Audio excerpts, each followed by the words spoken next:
So I asked, what do you do if you get an exploding offer but want to still recruit at banks that haven't had super days yet? This is going to happen for sure. Happens all the time, every year. If you get an exploding offer, first of all, anytime you get an offer, usually it's not going to be exploding like that same day on the spot. You usually get at least like a little bit of time. If there are other firms that you've been networking with, that you're trying to apply for, that you would rather take over the firm that you just got an offer from, then you want to immediately reach out to your contacts at those firms to let them know that you just got an offer from XYZ Bank. But then you want to tell them like, but your firm is currently my top choice. And then you want to ask them about the possibility of accelerating the process for you. They're not always going to accelerate the process for you. Like there's a lot of factors, right? It depends on like, one, how much do they care about you as a candidate? Like if you are like a high priority candidate for you, they're more likely to kind of like go out of their way and move stuff around for you, right? Like for them to accelerate the process for you, basically they have to like find people to interview you, and bankers have very busy schedules, but they have to find like enough bankers to interview you outside of like the normal date that they were going to, do the super day or whatever, right? So it's just like more work for them. And so one is like, how much do they care about you as a candidate? If you're just like an average candidate in their eyes, you're just like pretty much everyone else that they're considering, then like chances are they're not going to want to like bend over backwards just to accommodate you, right? But if you're a really, really good candidate in their eyes, you've done a good job networking and you have a really strong contact at the firm who's like pounding the table for you, especially like if someone's senior. If it's an analyst, I think like there's less that they can do. But if it's like a managing director and they go to HR and like, hey, there's this like really good candidate and they just got an offer and we need to interview them right now. Okay, that's coming from someone senior. They're more likely to try to do something about that. There's a lot of variables there. I can't guarantee that they're always going to do it. Oh, the other factor too is like, where are they at in their process,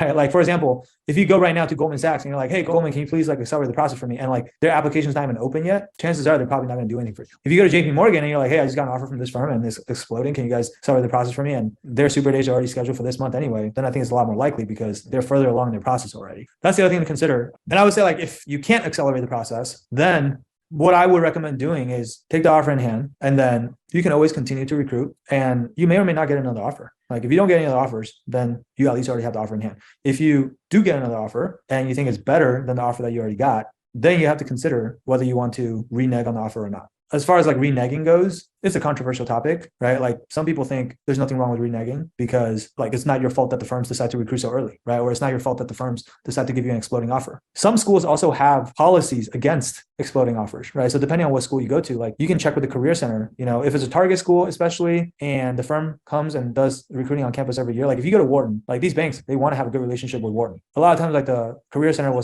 tell the firms like, you can't give our students exploding offers because they need to have an opportunity to interview everywhere, right? Or interview with like all the interviews they get before they have to decide. And so like sometimes like your career center might back you up because of like, hey, if you are giving our students exploding offers, then like, we can refuse to let you recruit from our school in the future. But that's like on a case-by-case basis, like you're going to have to ask your school. That's another thing to think about. But like, if you don't go to a target school, you probably don't have that luxury. And also like, even if you do go to a target school, they might not be able to help you, right? So at that point, like you have to consider reneging.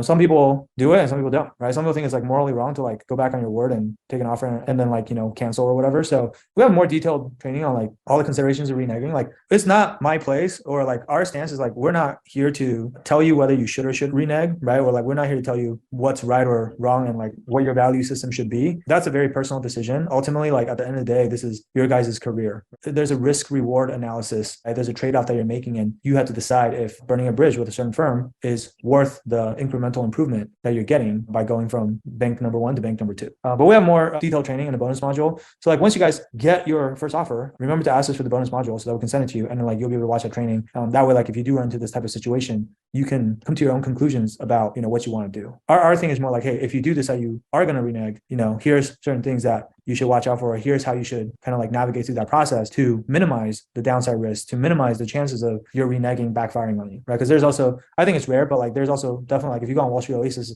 and places like that and you search for it, there's stories of people who renege on an offer and then, I don't know, it backfires and then they end up losing both offers and then they end up having nothing. On the flip side, the reason why I tell everyone like, hey, if you don't have any other offers yet, like you should take the offer in hand, is because we've also seen students in Wall Street Mastermind that didn't do that. Like there was a older student in Wall Street Mastermind, I won't name names. He got an offer from the very first interview that he took, which was with like Solomon Partners. So that's like, solid middle market bank, I'll say like top 30 to 35 bank. And his very first interview, he got an offer. And then he was like, oh, this wasn't that bad. Like, it wasn't that hard. And he still had a bunch more interviews coming up. So he's like, I'm just gonna keep interviewing. I'm not gonna take this offer. And then lo and behold, he ended up not getting any of the subsequent offers that he interviewed for. And he also turned down his original offer. And so he ended up having to recruit for like an extra, I don't know, 6 to 8 months or something before he finally eventually got an offer. And ended up being at like this regional boutique bank in New York. That was obviously a much worse outcome than the first offer that he turned down. From that, in that sense, like him turning down the offer was a suboptimal decision. It all worked out for him in the end. Like, you know, he interned at the regional boutique for the summer, and then he recruited again for full time and was able to still end up at an elite boutique at the end of the day. But like, that's not guaranteed either. No matter what you decide, whether you decide to renege or not renege, there's a risk either way. So you just have to decide like which type of risk are you more comfortable with. Hey there, I hope you enjoyed this video. If you're looking for more customized advice that's tailored for your specific situation, then I invite you to book a free strategy session with our team at the link below. We'll talk to you soon.